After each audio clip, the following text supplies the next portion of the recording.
Welcome to TradeTheNBI.com. This is John's report. It's for the 24th of May. Well, yesterday we saw a attempted pushback towards the 23%. That's surprising given we were seeing rising steel. The orange was continuing to drop, and we had green DOC above red. However, on the negative side, still below negative 13.5 on shakeout readings, and tends to make it difficult for rallies to sustain themselves. Like even back here, you've got to get up above that where it starts to capture some strength. And then the second one, even when it rolled over, it finally started to percolate above, and that led to a significant rally that was supportable. In this particular case, again, you're always looking at soft consideration when NBI magenta here is below 25, particularly when you have blue below the gray in this particular crossover right back here. So while we were expecting some potential pushback that particularly off 0% the new lows, sustainability was always a question in our mind. It turned out to play out pretty much like that to start so far. Though this is all pre-market drop at this particular point. It's minus 56 right now, but if that pivot lower on magenta holds, then I would expect continuation lower, but you've got to see the NBI weight move above magenta if you're going to expect to move to the 0%. So we'll see how that transitions a little bit later on. Almost identical readings from an NQ standpoint, though a little bit less strength from an NQ with the lack of an orange dip below the negative 7.5. So not nearly as much strength coming out of the NASDAQ that you see relative to the S&P. And of course, that weakness has prompted some to think that, well, even though it's bad in the Eurozone, central banks were able to provide enough support at that key breakdown point, really where it mattered the most. It was really becoming a desperate situation, and if this was allowed to continue, it would have been catastrophic. So they've forced enough short covering as people realized that the central banks were not going to let this area. I mean, it was surprising that they even let the 105 break in the first place. But I think just a bit of overwhelming gloom and doom from the Eurozone, given all the things they were proposing to do and have done. So it's not that anything's any better in the Eurozone. It's just relative to the U.S., it's probably not as bad as it was, given some of the projections for the U.S. to be fading a little bit from an economic standpoint. And from a gold, again, little increase here, but I think gold's going to remain under pressure as long as there's this belief of the deflationary cycle that the Fed is trying to create. If they're able to play it out, it's just hard to imagine they're going to be successful when you're looking at anything over 100 for oil. So as long as that remains the case, I think that the Fed is still further, further down the road than they may otherwise hope.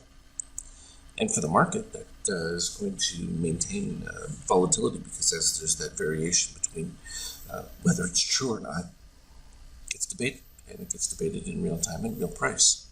And from a treasury standpoint, again, we're locked in that same range right here between the 118, 112, which is perfectly reasonable at this particular stage of it. And it's shocking given where we had been before 50s to be back at this level. And actually, sub 100 probably is where things should have been a while ago. Would have ended all this, but they wanted to take it soft on yields. And of course, the cryptocurrency is supposed to be the next best thing to having fiat currencies. Still holding on. Interesting that we're seeing these very similar breakdown moves this last couple of days, and this is obviously someone after the build selling and just not enough liquidity to handle the dip, because it's like the same. So they're taking the same average weighted price, selling at that average weighted price, and it's just causing a significant meltdown. So that's the drawback to some of those less liquid configurations. From an ETH standpoint, you see the pre-market is still pretty soft for it right now. And these have been trading fairly reasonable and in tandem with the U.S. markets. We've seen a huge drop off. There aren't many days that we've had, like Ethereum in this case, trade this little within a day's range. So it's interesting to see that kind of setup.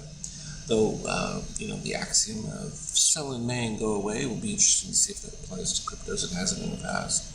So we'll go from there and be able to see if summer trading for cryptos can heat things up again, because it doesn't look all that promising given the Titan credit. I mean, when credit was free and easy, you can get away with that stuff, not so much here.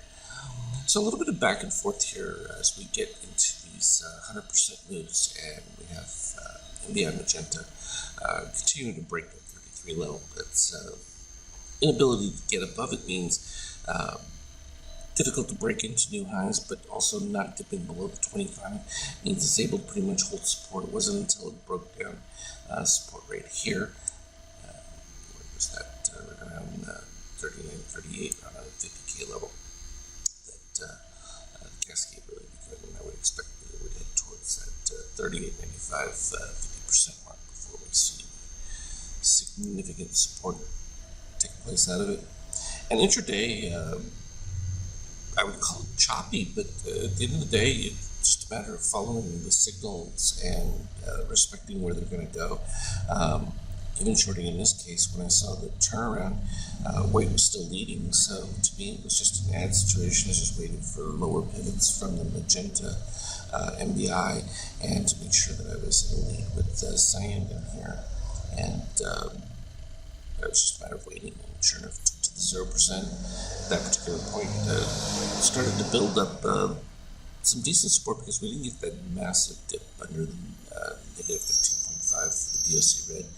And so as soon as it turned up with the orange dip, it's like, okay, we'll take it. And sure enough, all the way back up. And then it repeated the exact same breakdown, DOC spread, which is that cyan moving above green and red DOC dipping below zero. It's always powerful when that happens, and took us right back down. So it's just this like regular rinse and repeat. It was just a matter of going with it. This was an interesting one in this setup, that making the code adjustments. We'll have that set up for next month, because it had turned around. Everything was looking good from that standpoint, though. It still didn't have quite a orange dip, but once it crossed above,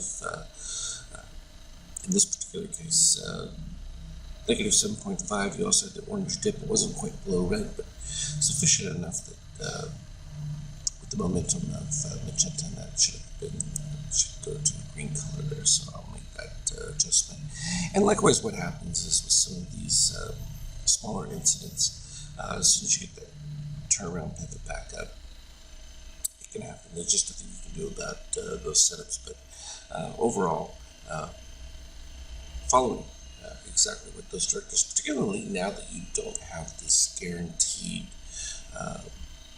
Fed support situation, it's going to make things a lot more like they used to be, which is mean reversion, where you get the runs, sell-offs, runs, sell-offs, and then what they'll try to do is you get a run and a tinier sell-off so that they can push higher again.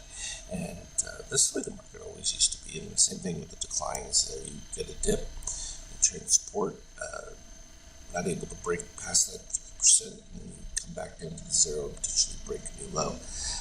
This particular case here, we got towards the end of the day, and those late day buyers bought it all up, and then literally as soon as the open for Asia, which was only a few minutes, literally gave away all of that, and then kept cascading lower. And that's where we're at this particular stage. So quite a bit of negativity built into that setup.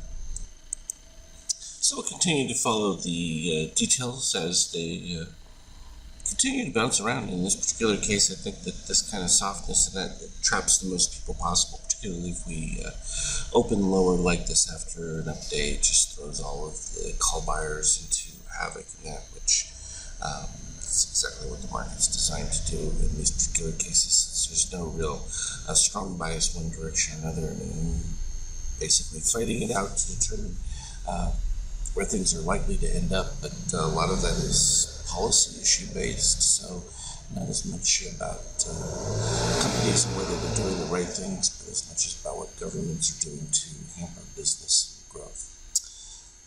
As always, though, I will update you on the Skype chat. Trade well. We'll talk to you later.